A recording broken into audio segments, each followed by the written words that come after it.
रहीम अस्सलाम वालेकुम रहमतुल्लाहि व बरकातुहू। आज बहुत ज़्यादा गदों के बाद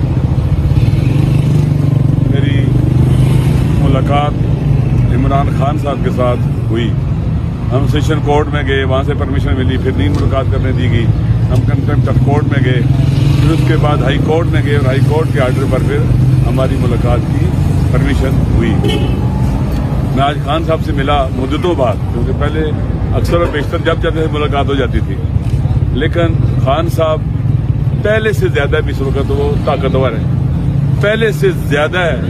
वो अपने अफकार, नजरियात और राह पर वो डटा हुआ है, उन पर ईमान और बावर यकीन रखता है।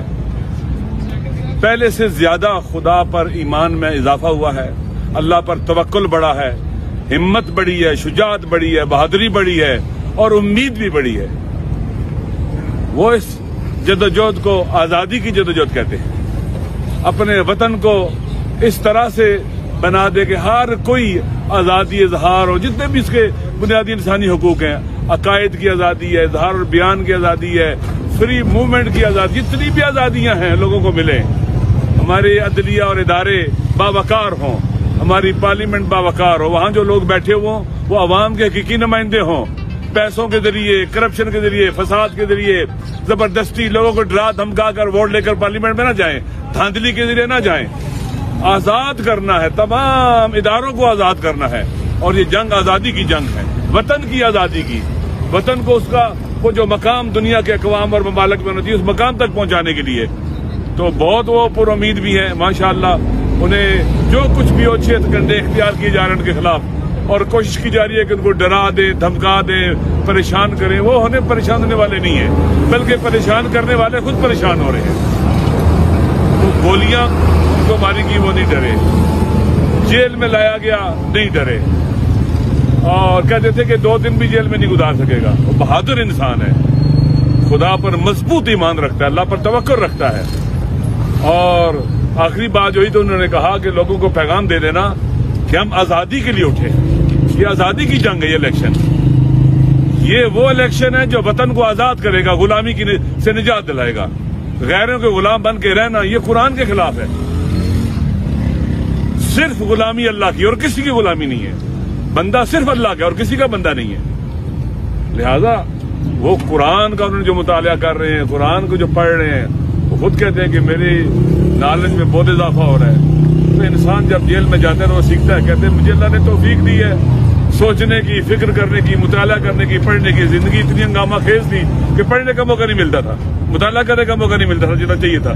अल्हम्दुलिल्लाह इबादत का भी बेहतरीन मौका मिलता है, कुरान की तिलावत का मौका मिलता है। कहते हैं 3 बार कुरान खत्म किया है। इस तरह से फिर अब बाकायदा कुरान को तफसीर के साथ और मफाहिम के साथ पढ़ रहा हूँ। ये एक इंसान है जो जेल में आने के बाद खौफजदा नहीं हुआ, उसके प्लेटलेट्स जो है ना वो नीचे नहीं गए हैं, और वो बीमार भी नहीं हुआ अल्हम्दुलिल्लाह। जेल में आने के बाद वो सेहतमंद है, अल्हम्दुलिल्लाह सेहतमंद है बज़ाहिर, तो डटे हुए हैं। और मुझे भी खुशी हुई है कि हम जिसके साथ खड़े हैं और हम इकट्ठे खड़े हैं जिस जगह के ऊपर, वो शख्स दलेर है, बहादुर है, शुजा है, अपने वतन के साथ बावफा है, अपनी कौम और मिल्लत के साथ भी बावफा है। तो अल्हम्दुलिल्लाह ऐसा शख्स किबरीत अहमर होता है।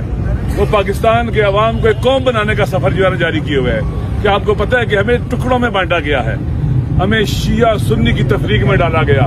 इलाकाइयत, लिसानियत, महाजर, सिंधी, बलोच, पश्तून, पंजाबी, सराइकी टुकड़ों में बांट के नफरतें पैदा की गई ताकि हम एक कौम न बन सके, और हमें टुकड़ों में बांट कर हम पर फिर मुसल्लत हुआ जाए।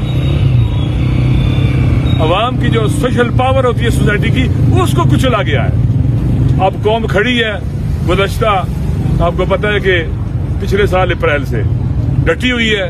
जितना जुल्म होता है, जितनी ज्यादती होती है, जितने अच्छे हथकंडे इख्तियार की जाते हैं, इतने ही पावर का मिसयूज करने वाले नंगे हो रहे हैं, और उतने ही खान साहब की पॉपुलरिटी में इजाफा हो रहा है लोगों के अंदर। वो पार्टी से भी बालातर है, लोग उससे मोहब्बत करते हैं। अल्लाह ने भी कहा है कि जो लोग अल्लाह पर ईमान लाए और अमाल सालिहा अंजाम दिए, अल्लाह लोगों के दिलों में उनकी मवद्दत को पैदा कर देता है, जो कि हमें किसी की गुलामी कबूल नहीं है।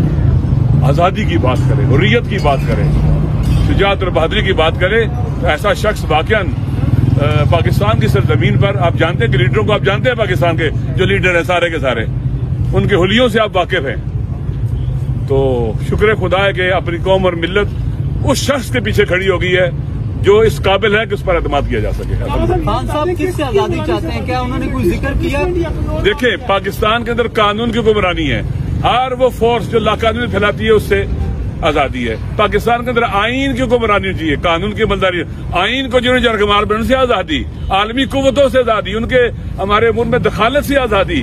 हम उनके साथ लग के अपने पाकिस्तान को तबाह बर्बाद किया। पहले टूटा है, अब बाकी मांदा पाकिस्तान देखें, जंग की हालत पेश कर रहा है, तबाह बर्बाद है, माशी तौर पर, सियासी तौर पर बहरान है, सिक्योरिटी के मुश्किलात और मसाइल हैं जिनके साथ हम खड़े हैं। इन सब से आजाद हों ताकि पाकिस्तान के अवाम तय करें कि हमने किस तरफ जाना है।